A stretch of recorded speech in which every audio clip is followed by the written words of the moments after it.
Pada waktunya kekuasaan itu akan dimiliki oleh orang soleh. Untuk kita generasi belakangan mudah sekali, ternyata orang-orang soleh dulu memang memimpin dunia. Berjuang dalam dunia politik itu berkompetisi. Bagian dari perjuangan juga. Bagian daripada perjuangan gitu.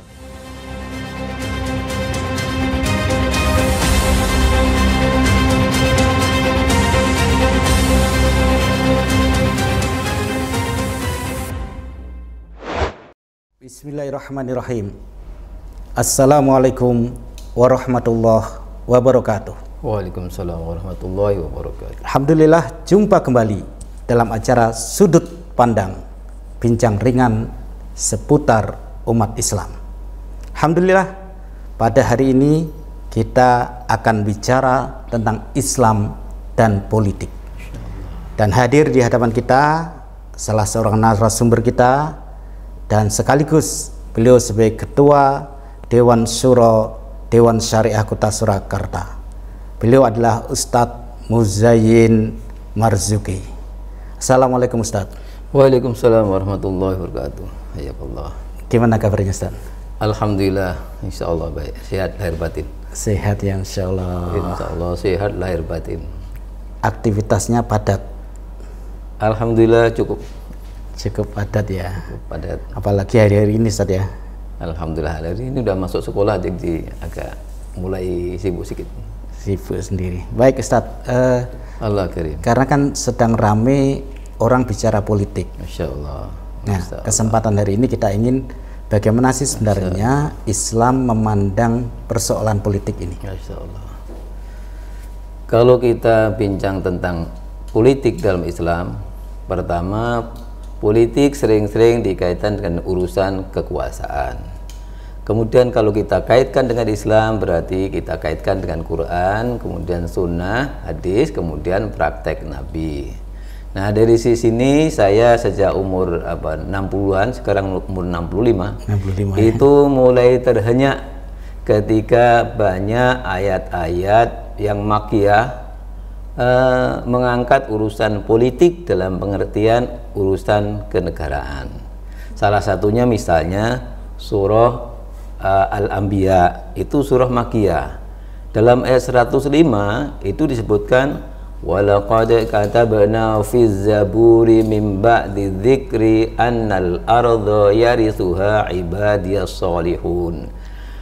Sungguh telah kami tetapkan dalam kitab Zabur setelah disebutkan dalam Lauhil Mahfuz bahwa bumi itu akan diwarisi oleh orang-orang soleh. Dalam tafsir ada dua pengertian, bumi surga sama bumi dunia. Dari sini saya terhenyak, berarti sejak kaum muslimin itu lemah di Makkah bersama Nabi sudah terwacanakan tentang kekuasaan. Artinya bicara politik di situ. Dan pada waktunya kekuasaan itu akan dimiliki oleh orang soleh. Untuk kita generasi belakangan mudah sekali, ternyata orang-orang soleh dulu memang memimpin dunia. Rasulullah pada waktunya memimpin Madinah, Khulafaur Rasyidin memimpin Jazirah Arab, para sultan memimpin Nusantara. Berarti Islam dari awal membincangkan tentang urusan politik, meskipun prakteknya bertahap dan sesuai dengan kemampuan gitu Ustaz. Politik itu identik dengan kekuasaan. Sebagaimana bahasa sekarang, politik identik dengan kekuasaan. Tetapi kalau dalam bahasa hadis Nabi, pekerjaan Nabi itu adalah siyasah. Kalau bahasa Indonesianya politik. Disebutkan dalam hadis, kanat banu Israila tasusuhumul ambiya'u. Adalah Bani Israel dulu dipolitiki, maksudnya diatur oleh para nabi. Kullama halaka nabiyun khalafahu nabiyun. Setelah setiap nabi meninggal dunia, Allah akan gantikan dengan nabi yang lain. Tapi Rasul bersabda, wala nabiyya ba'di. Setelah aku tidak ada nabi. Wasatakunu khulafaun, yang adalah khalifah atau bahasa sekarang umara wa yaksurun, dan akan banyak. Nah, sejarah membuktikan memang setelah Rasulullah tidak ada wafat, tidak nabi, yang ada khalifah itu adalah pemimpin politik tertinggi dalam dunia Islam gitu. Baik Ustaz, selain persoalan kekuasaan, mungkin ada tujuan lain. Apa sih sebenarnya tujuan politik Islam itu? Masya Allah, tujuan politik Islam. Kalau kita cermati di ayat-ayat atau di hadis-hadis, atau lebih khusus lagi dalam perjalanan sirah nabawiyah, nah, itu sangat mudah diketahui bahwa tugas umat Islam, tugas Rasulullah tidak lepas dari 3. Yang pertama, mendalami ajaran Islam. Yang kedua, mendakwahkan Islam. Yang ketiga, menegakkan Islam. Nah, di fase ketiga ini tidak mungkin kecuali lewat politik atau lewat kekuasaan. Lagi-lagi saya terhenyak ketika membaca surah Asy-Syura yang ia pula adalah surah Makkiyah. Ayat 13 di akhirnya, an aqimuddina wala tatafarraqu fihi. Tegakkanlah din, agama, jangan berpecah belah. Nah, din itu pengertian yang lain adalah aturan. Sejak masih di Makkah, para sahabat sudah mendapatkan perintah, tegakkanlah agama. Itu tidak mungkin kecuali punya otoritas. Artinya sejak awal mendalami akidah sudah terwacanakan bahwa suatu masa kaum muslimin mesti menegakkan agama. Lah, untuk menegakkan agama tidak ada jalan yang lain kecuali lewat kekuasaan. Nah, sejarah Nabi membuktikan tentang proses itu. Proses itu. Oke, Ustaz, tadi sebutkan yang pertama perlu mendalami, kemudian yang kedua mendakwahkan, yang ketiga menegakkan. Ya, betul. Apakah ini harus berurutan atau memang bisa melompat-lompat?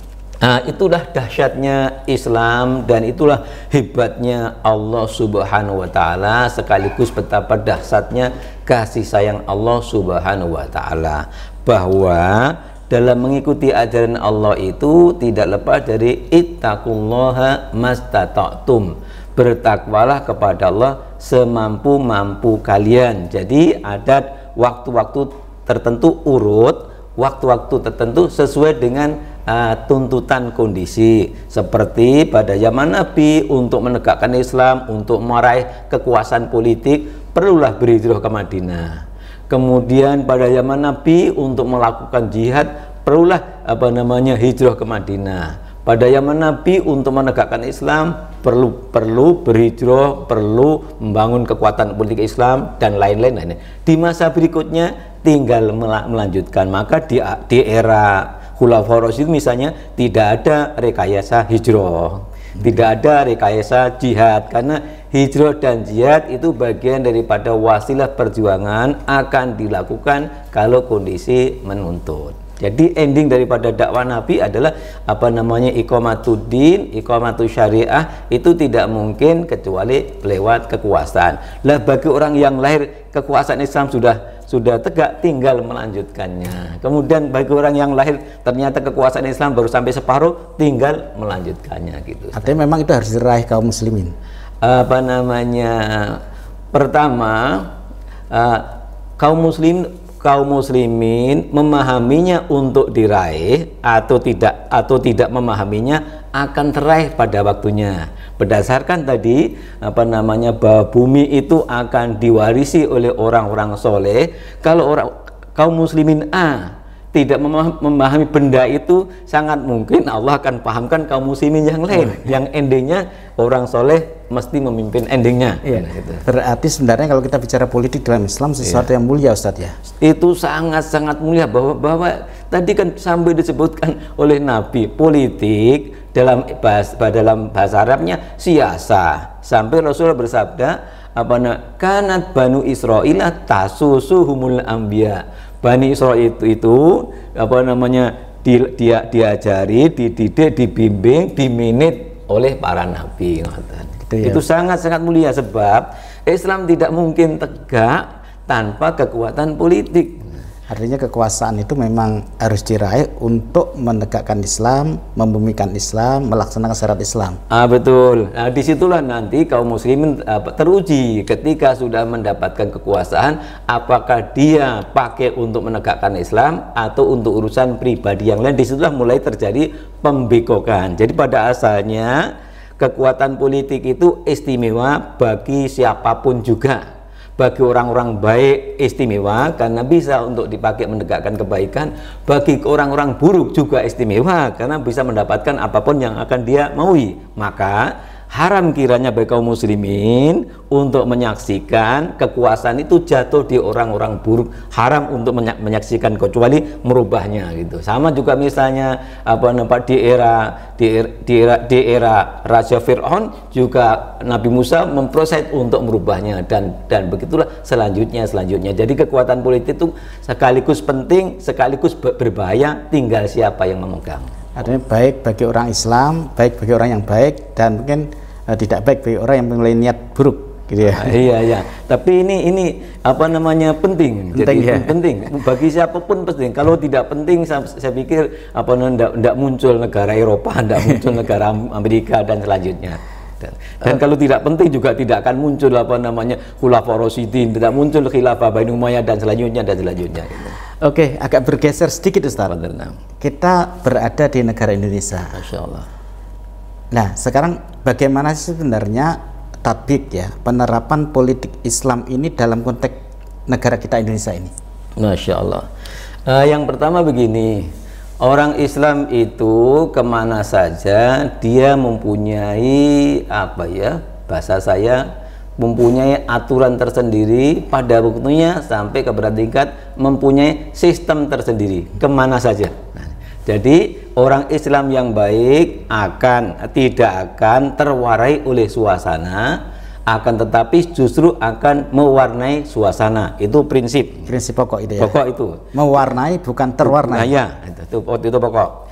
Jadi misalnya contoh paling mudah, kalau para sahabat hijrah ke negeri Habasah yang Nasrani itu bukan untuk terwarnai, paling tidak untuk ke sana bisa mewarnai atau paling tidak bisa menyelamatkan diri. Itu yang itu masalah yang utama. Jadi orang Islam itu kemana-mana saja itu prinsipnya adalah menebarkan kebaikan, bukan untuk diwarnai. Tadi apa pertanyaannya tadi? Bagaimana konteks Indonesia? Betul. Jadi kalau bahasa sekarang tidak ada istilah ini dunia demokrasi kemudian orang masuk akan terpengaruh di dalamnya. Itu demokrasi itu menurut saya pada zaman Nabi itu agak identik dengan jahiliyah. Perbedaannya kalau jahiliyah secara umum syiriknya satu secara umum, yaitu syirkud dakwah, syirik karena berdoa.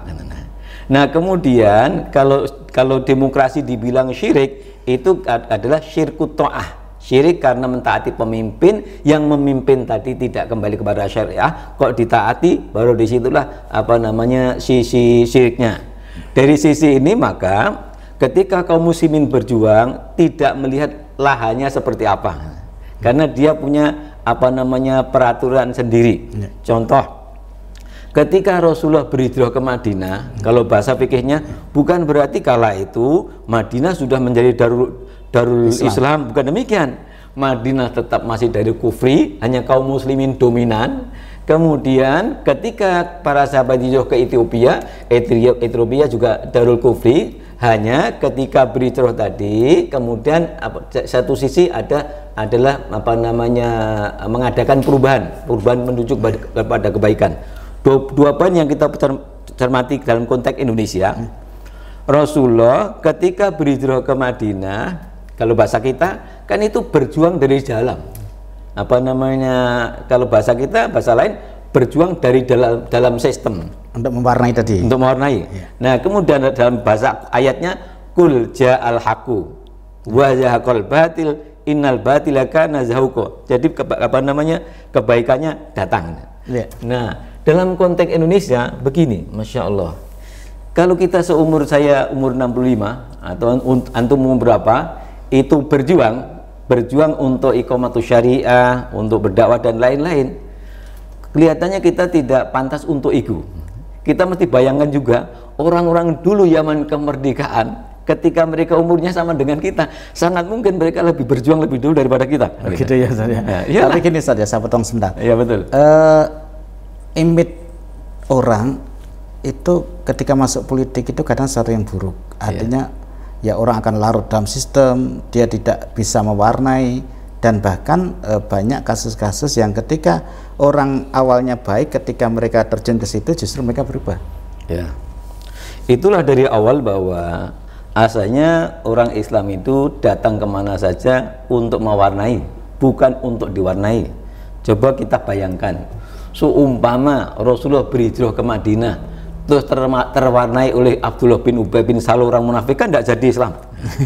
Kalau Rasulullah berhijrah ke Madinah terus terwarnai oleh salah satu atau tiga kelompok Yahudi, Bani Qainuqa, Bani Nadir, Bani Quraidah, kan tidak jadi muncul Islam. Jadi memang berjuang dalam dunia politik itu berkompetisi.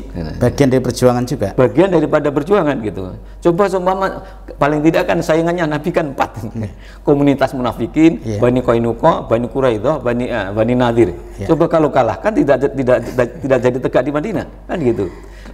Terus jadi, kalau masih ada yang berpandang begini, politik itu kotor gitu. Lihatnya gampang sekali, memang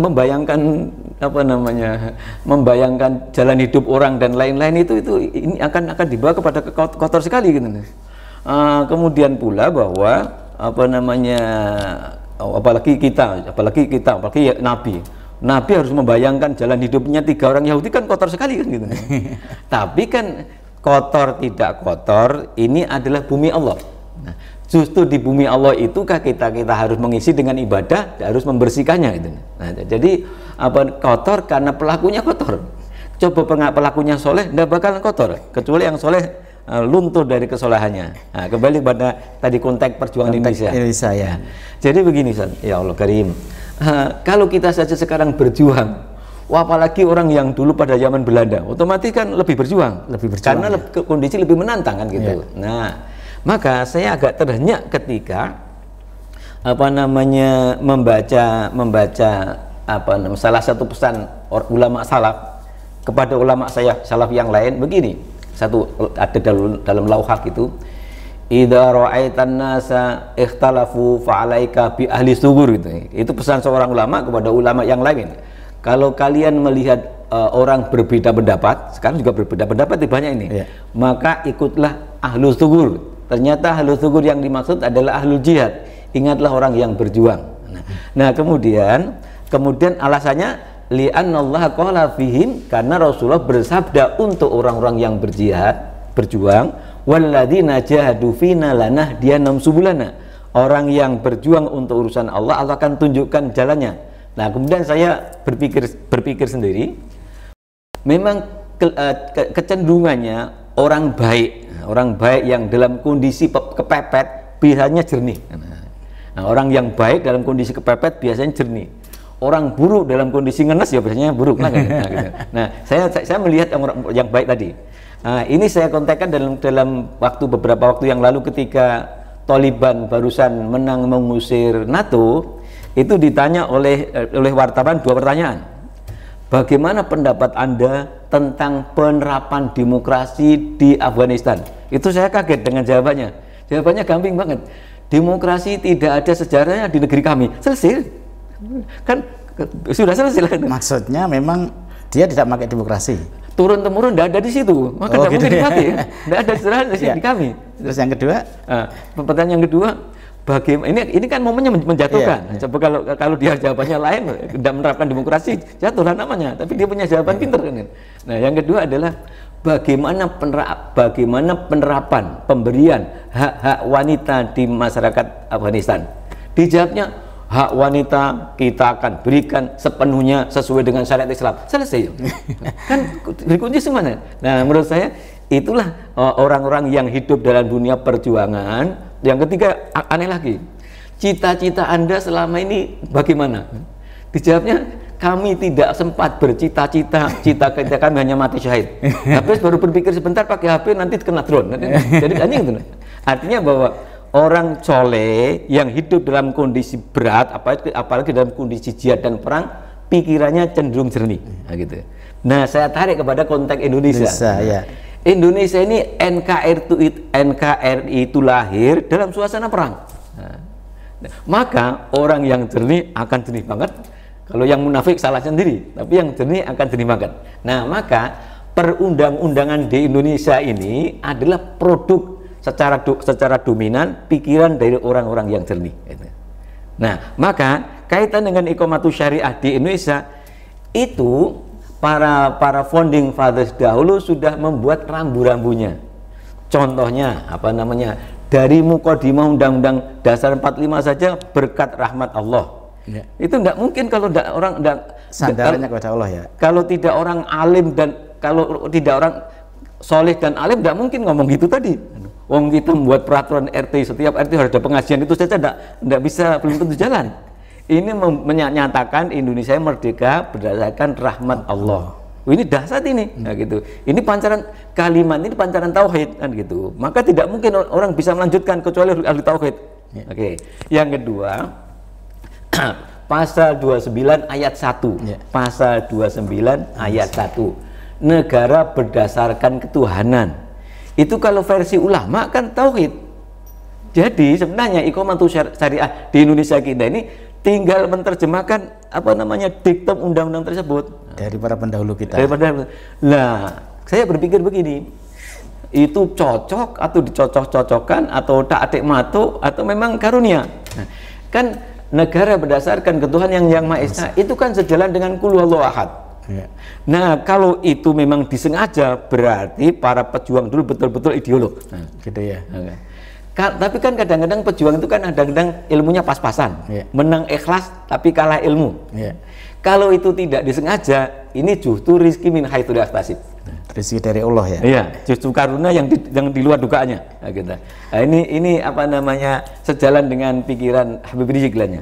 Ya, Ustadz, kembali dalam konteks Indonesia ya, politik tadi. Ya. Kan sebagian aktivis itu memandang ketika politik dalam konteks Indonesia ya demokrasi. Ya, ya. Sehingga sebagian mereka masih menolak tentang demokrasi ini. Mungkin Ustadz punya pendapat. Iya. Yang pertama kelihatannya dicari-cari istilah demokrasi itu kelihatannya kata latah atau apa namanya sudah kalimat yang gebiah-uyah. Kalau dicari di undang-undang yang paling dasar tidak ketemu itu. Di Pancasila 5 itu tidak ada istilah demokrasi. Istilah demokrasi kelihatannya diusulkan oleh Soekarno ketika mengunculkan Pancasila yang kerakyatan itu garis miring atau demokrasi. Gitu. Tapi kan itu kan tidak diterima gitu. Itu yang. Tetapi apa namanya kalimat demokrasi sudah terlanjur umum. Jadi seakan-akan Indonesia semuanya apa namanya demokrasi gitu. Kalau saya melihat bahwa demokrasi itu era zaman ketika khilafah Islamiyah itu runtuh, maka umumnya dunia Islam terlanda oleh paham demokrasi. Semuanya dikembalikan kepada keinginan. Coba seumpama kita lahirnya adalah 100 tahun yang lalu, kan kita tidak tahu urusan demokrasi. Tahunya adalah kita punya sultan. Otomatis syariahnya Islam. Tapi di era kita ini orang lahir punya presiden demokrasi atau punya raja untuk peraturannya demokrasi. Tapi kaitan dengan demokrasi, saya tertarik dengan ungkapan seorang ustadz. Ini namanya Ustadz Riki Fajar, menukil dari pandangan Syekh Abdul Majid Zindani, termasuk pembesarnya ulama Yaman yang saya pernah ketemunya tahun 88. Jadi demokrasi itu asluhu syirkun, furu'uhu sugrul Islam. Okamakal. Jadi demokrasi itu pondasinya memang syirik. Tapi nanti kalau sudah terbangun, bangunannya itu adalah benteng Islam. Atau mungkin bisa dikatakan gini Ustaz, kalau dengan bahasa itu lebih pada nilai-nilainya atau filosofinya yang diterapkan dalam konteks demokrasi. Ya. Atau bahasa yang lain adalah demokrasi itu secara ideologinya syirik, mekanismenya mubah. Bahasa umumnya begitu. Tapi yang menarik dari saya dan tadi memang kalau misalnya memilih dengan tujuan memilih orang yang nanti akan membuat peraturan bertentangan dengan syariah, itu syirik lah kan. Tapi ketika yang dipilih nanti menjadi presiden sampai gubernur sampai lurah, terus menjadi wakil-wakil rakyat, ini kalau dipakai untuk Islam kan benteng Islam. Kan? Tetapi kan nggak tahu juga Ustadz, apakah nanti orangnya masih istiqomah sebagaimana kita inginkan. Bagus. Idealnya kalau ini dipakai oleh Islam, ini benteng Islam. Kalau nanti dipakai oleh kufur kan benteng kufur. Iya, betul. Nah, maka di sini kaum muslimin dituntut punya fikih, bukan fikih waqi, fikih tawakkuk. Apa itu, Ustaz? Fikih prediktif. Oh, prediksi ya, nah, prediksi ya. Jadi kan kita diwajibkan memandang ini calon-calonnya. Kalau calon-calonnya ini secara dohir ini akan melemahkan Islam, maka mendukungnya haram kan gitu. Ini secara dohir akan menguntungkan Islam, maka mendukungnya adalah wajib kan gitu. Ya. Bahkan mendukung orang yang baik-baik bagian daripada amar ma'ruf nahi munkar. Nah, kemudian sisi lain amar ma'ruf nahi munkar bagian daripada jihad. Nah, gitu. Nah, politik nanti lebih luas bagian daripada jihad. Bahasanya saya begini, ya Allah, ketika tahun 10 Hijriah, Rasulullah ditanya, jihad yang paling afdol apa? Ayu jihadin afdol jihad kalimatu haqqin inda sultanin jair. Kalimat yang benar yang disampaikan kepada sultan yang sedang zalim. Ya. Nah, mengingatkan saja itu afdol. Ya. Wah, apalagi membangunnya sultan yang adil, kan jauh lebih afdol kan gitu. Nah, berarti dari sisi ini baru bincang tentang politik saja afdol, apalagi membangun politik yang politik syariah otomatis lebih afdol. Kan kaum muslim Indonesia sudah berpikir ekonomi syariah, kolam renang syariah. Sudah tiba waktunya sekarang berbincang politik syariah. Baik, cukup menarik Ustaz perbincangan kita pada hari ini. Sekarang begini Ustaz, bahwa politik Islam tadi kan bagaimana berkuasa untuk melaksanakan nilai-nilai Islam. Betul ya, sekali. Betul, gitu ya. Apakah ada mungkin kriteria bagaimana kita memilih pemimpin dalam konteks Indonesia hari ini? Ya. Paling tidak kita perlu cermati misalnya hadis. Kemudian tapi yang paling mudah adalah kita cermati perjalanan Rasulullah, dan utamanya lagi adalah perjalanan Khulafaur Rasyidin. Dari situ orang mudah tahu bahwa pemimpin yang bagus itu begini. Lah saya awali dengan begini. Menurut saya wallahualam bisawab. 2 kursi ini agak-agak sakral menurut saya. Maksudnya 2 kursi apa itu? Kursi muallim. Kursi muallim. Sama kursi amir pemimpin. Dua-duanya ini kursi Nabi nih. Kursi mengajar sama kursi memimpin gitu ya. Ini apa sakralnya itu Ustaz? Bahasa saya sakral. Karena dua-duanya itu asalnya kursi Nabi. Jadi kalau mualim ya mengajar orang biar masuk surga, meskipun lewat jualan di dunia lah gitu. Lalu kemudian memimpin adalah memimpin orang, dipimpin masuk surga. Diajak gitu ya? Diajak bahkan pakai otoritas. Diarahkan, didorong gitu ya. Kalau mualim kan dikasih tahu, kalau mau ya sudah, kalau tidak mau ya sudah kan. Kalau pemimpin mau tidak mau kan digiring. Bisa dipaksa. Dia bisa dipaksa itu. Lah maka 2 kursi ini menurut saya itu kursi Nabi. Maka karena kursi Nabi kan sakral. Problemnya kalau ini sampai jatuh kepada orang yang tidak tahu jalan ke surga. Nah, maka akan diajari jalan ke neraka. Artinya jatuh kepada orang-orang yang tidak tepat dalam konteks masa akhlaknya, imannya, macam-macam. Tapi persoalannya kan tidak semua orang memahami bagaimana cara memilih pemimpin yang baik. Bagus. Itulah maka saya terpikir juga bahwa ilmu jalan ke surga itu mahal. Ilmu dalam semua ajaran Islam jalan ke surga. Ilmu toharoh ya mahal, ilmu sholat ya mahal, apalagi ilmu politik syariah. Memilih pemimpin tadi itu sangat mahal. Nah, di sini ada satu kitab tulisan Said Hawa dalam buku namanya Al-Islam. Itu disebutnya adalah ada 8 syarat. Tapi yang saya mau angkat adalah 3 aja. Dalam 8 syarat untuk memilih pemimpin. Kriteria atau kriterianya ya. Kriteria pemimpin menurut para ulama. Gitu ya. Nah, 8, tapi saya coba angkat 3 aja. Iya, oke. Yang pertama, yang 3 itu yang utamanya ilmu. Ilmu ya. Ilmu di sini adalah ilmu syariah. Karena akan memimpin orang masuk surga, nah gitu. Paham ilmu syariah maksudnya. Paham ilmu syariah. Pemimpinnya itu maksudnya. Harus gitu. Ya. Baru ilmu yang lain itu ilmu pendukung. Ilmu pokoknya ilmu syariah. Nah, yang kedua adalah adil. Adil ya. Adil di sini sampai kepada tingkat bukan hanya tidak zalim, tapi sampai kepada tingkat bisa menjaga muruah. Menjaga muruah. Kalau pandangan ulama adil itu, kalau kiai di tempat-tempat tertentu biasanya pakai kopiah putih atau hitam, kok dia jalan-jalan tidak pakai itu tidak adil, karena mengurangi muruah. Gitu ya. Sampai kepada sampai itu, muruah itu kan gitu ya. Nah baru yang ketiga Quraisy. Nah ini Quraisy ini khilaf antar ulama, ada yang harus Quraisy, ada yang penting mampu saja. Nah sekarang buktinya gini, nah, untuk menunjukkan bahwa berkepemimpinan politik itu ijma sahabat maksudnya, sebab termasuk dalil yang mutafaq alaih adalah Quran, Sunnah, ijma, qiyas. Untuk menunjukkan bahwa memilih pemimpin itu adalah ijma adalah ketika Rasulullah wafat, langsung sebagian sahabat tertentu sudah langsung memilih pemimpin, tapi keliru, yang dipilih keliru, yang dipilihnya keliru, kurang memenuhi syarat, yaitu kelompok Ansor berkumpul di tempat namanya Sakifah Bani Sa'idah, memilih Sa'ad bin Ubadah, gitu. Sudah mungkin satu sisi orang terbaik di kalangan Ansor, satu syarat kan, tapi kan bukan Quraisy. Nah gitu.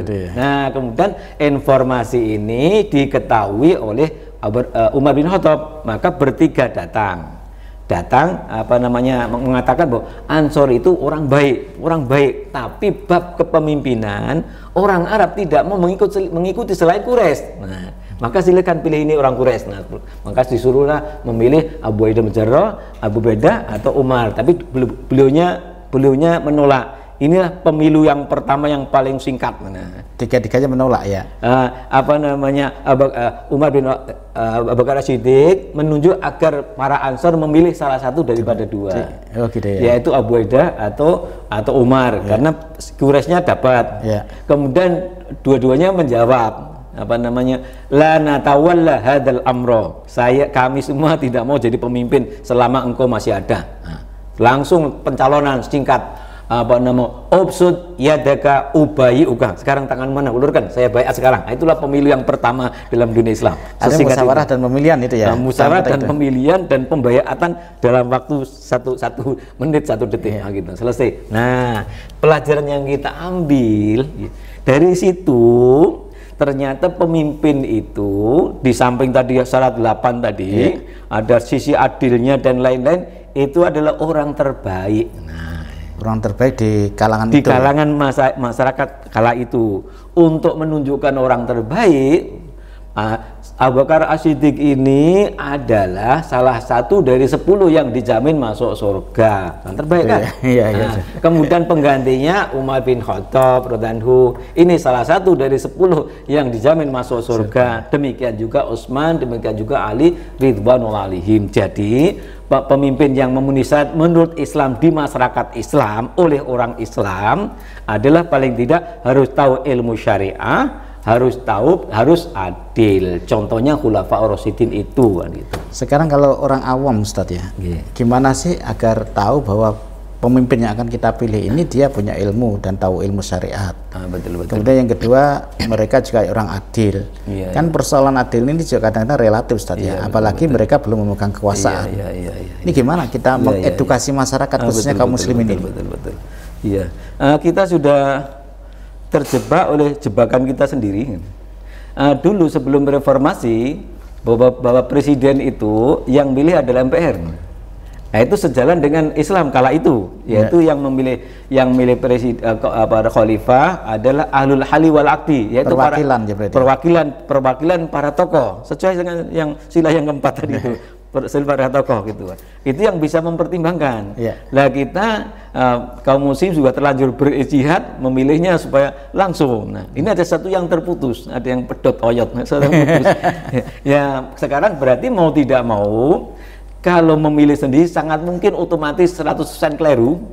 Nah, maka di Al-Qur'an memberikan rambu-rambu. Fas'alu ahla dzikri in kuntum la ta'lamun. Tanya kepada ulamanya, tanya kepada kiainya, tanya kepada tokohnya. Jadi sederhananya gitu ya, kalau orang awam itu sudah kiainya siapa ikut kiai gitu ya, ustadznya siapa ikut ustadz, tokohnya siapa ikut tokoh gitu ya. Iya. Tapi zaman sekarang agak rumit dikit. Apa namanya, sampai ulama pun membuat istilah ulama yang baik, ulama ulama pencuri, ulama su dan lain-lain. Jadi dituntut tanya kepada orang ulama yang dianggapnya soleh, punya rekam jejak yang baik dari ulama itu gitu ya. Ada seorang ulama yang memang dia sikoh, perjuangannya bagus, ilmunya bagus, juga memperjuangkan umatnya, mengajak ke surga gitu. Iya. Soalnya kan ini kan kita kelihatannya biasa-biasa begini, tapi kan dituntut di akhirat nanti kalau sampai salah memilihnya. Tapi kan sesuai dengan kemampuan mereka, Ustaz. Nah, salah satu syarat kemampuan adalah sudah bertanya belum ke orang. Nah, kalau nanti dia belum tertanya kepada orang, berarti langkahnya kan belum maksimal. Berarti tanya ya? Harus tanya kepada orang alim, kiai yang dipercayainya, yang muktabar. Yang muktabar tadi ya? Dia percaya yang baik orangnya, memang ikhlas, zuhud gitu ya? Menarik sekali ini. Karena kan masyarakat kita hari ini itu kadang-kadang ya melihat politik, tadi ada yang masih melihat politik sesuatu yang tidak baik, kemudian masih perlu mereka ya pandangannya kadang miring gitu ya.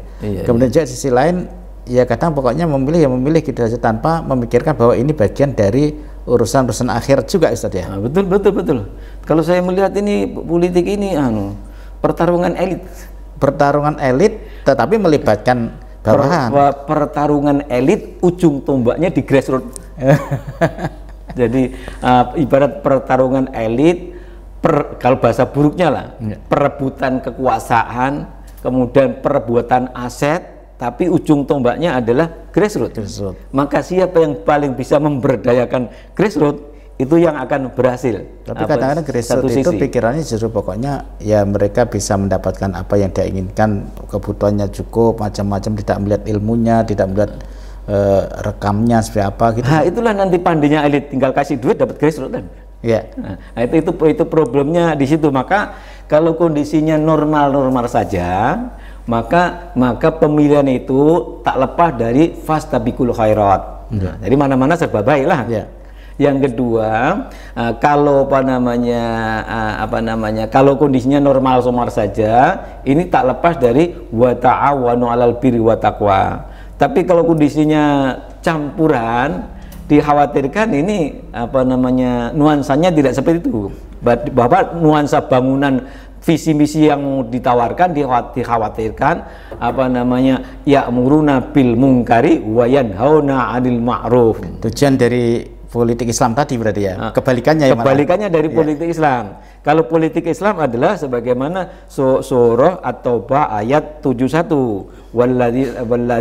Walladzina amanu ba'dhum awliya'u ba'din ya'muruna bil ma'ruf wa yanhauna 'anil munkar. Maka para pemilih harus bisa melihat mana yang kita secara prediktif fikih tawakuk tadi yang kira-kira menyuruh kepada kebaikan, mencegah kepada kemungkaran, itu yang wajib diikuti, dipilih. Oke, berarti kita memang harus terlibat, Ustadz ya. Sebab begini, terlibat tidak terlibat kita mesti bertanggung jawab.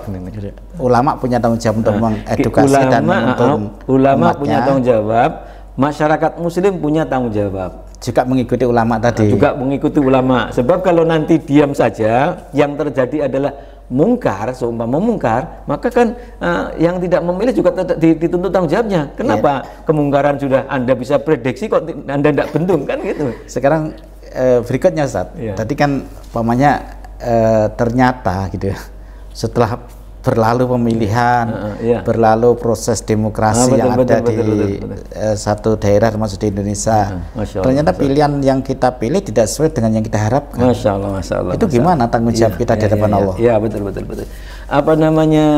Apapun yang terjadi, termasuk mau adanya pemilihan ini tidak lepas dari takdir Allah. Maka kita semuanya kita serahkan kepada takdir.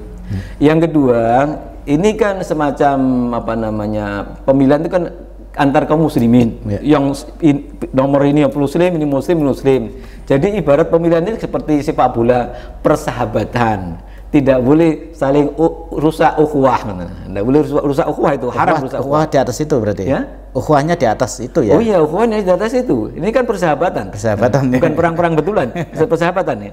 Nah, setelah itu apapun yang Allah takdirkan itu yang terbaik. Gitu ya. Tinggal disikapi dengan sikap yang positif. Nah, gitu. Kita sudah ikhtiar maksudnya ya. Kita sudah ikhtiar maksimal, kemudian nanti Allah pilihkan yang di luar pilihan kita. Nah, kita tinggal mensikapi dengan sikap yang dituntut oleh syariat. Atau sesuai dengan pilihan kita tapi dalam perjalanannya berubah, Ustaz. Sesuai. Nah, kan ini kan memilih ini kan bagian dari memilih penting, tapi kan ini babak perjuangan, bukan awal dan akhir. Nah, perjuangan awal Islam itu kan dakwah. Perjuangan akhirnya kan iqamatus syariah. Nah, kemudian kalau ternyata pemimpin yang kita pilih tidak sesuai dengan harapan, menyimpang sedikit, disitulah kewajiban kita berdakwah. Nah, gitu. Mendakwahi kembali sampai kepada tujuan akhir bisa iqamatus syariah, atau bahasa umumnya menegakkan nilai-nilai Islam gitu. Berarti memang tidak ada yang sia-sia ya. Sama sekali tidak ada. Ikhtiar, usaha, sungguh-sungguh. Kemudian setelah kita pilih dan kita dapatkan sesuai yang kita inginkan, ternyata dalam perjalanannya berubah, ya kita dakwahi kembali. Tidak ada sia-sia. Dan sebenarnya menang kalah kelihatannya biasa-biasa saja, hanya ketika sedang berjuang harus menang, kan gitu. Berjuang harus sungguh-sungguh gitu ya. Tapi kalau tidak Allah, Ustaz. Iya ya. Strategi yang dibangun kan supaya menang. Artinya bertahapan-tahapan dengan strategi yang menurut pertimbangan kita ini akan mendatangkan kemenangan tadi ya. Sebab kalau kita berjuang tidak ada strategi untuk memenangkan kan tidak bisa maksimal. Iya betul. Jadi sementara kita beramalnya kan dituntut maksimal. Maka kita berusaha bagaimana dengan strategi yang bagus, menurut pertimbangan kita menang. Meskipun nanti menang yang sungguhnya itu takdir. Baik, menarik Ustaz ya tentang bicara politik umat Islam. Masya Allah. Baik Ustaz, mungkin terakhir Ustaz bisa memberikan saran, nasihat terhadap umat Islam terkait dengan dinamika politik yang ada hari ini, khususnya dalam konteks memilih pemimpin di Indonesia. Bismillah, menurut saya bahwa ini adalah ujian Allah sekaligus fadilah dari Allah. Ujian karena kita dituntut berjuang memilih pemimpin, fadilah karena ini babak untuk iqamatus syariah adalah semakin sangat-sangat dekat. Maka kita menghimbau para kaum muslimin memilih calon yang dianggapnya paling tepat, kemudian dipilihlah dengan cara sebaik-baiknya, ikhlas. Kalau masih ragu-ragu ya tetap berdoa, bermohon kepada Allah, sebab pilihan kita ini ada kaitannya dengan kelanjutan generasi kita setelah kita, juga ada kelanjutannya terhadap perkembangan dakwah setelah kita. Maka kalau pilihan kita baik, maka akan menjadi insya Allah amal jariah yang berkepanjangan. Tapi kalau pilihannya tidak baik, naudzubillah min dzalik, dikhawatirkan harus bertanggung jawab yang berkepanjangan. Baik, jazakumullah khairan Ustaz. Alhamdulillah luar biasa bincang kita pada hari ini tentang politik Islam, bagaimana Islam memandang tentang politik, bagaimana penerapan dalam konteks Indonesia, kemudian bagaimana kita mensikapi dinamika politik yang terjadi di Indonesia hari ini. Mudah-mudahan bincang kita pada hari ini memberikan manfaat untuk kita semua. Jazakumullah khairan Ustaz. Mudah-mudahan dimudahkan oleh Allah, diberikan kesehatan, dan kembali kepada acara selanjutnya, bincang kita dalam program podcast Dewan Syariah Kota Surakarta. Assalamualaikum warahmatullahi wabarakatuh. Waalaikumsalam warahmatullahi wabarakatuh. Masya Allah. Masya Allah.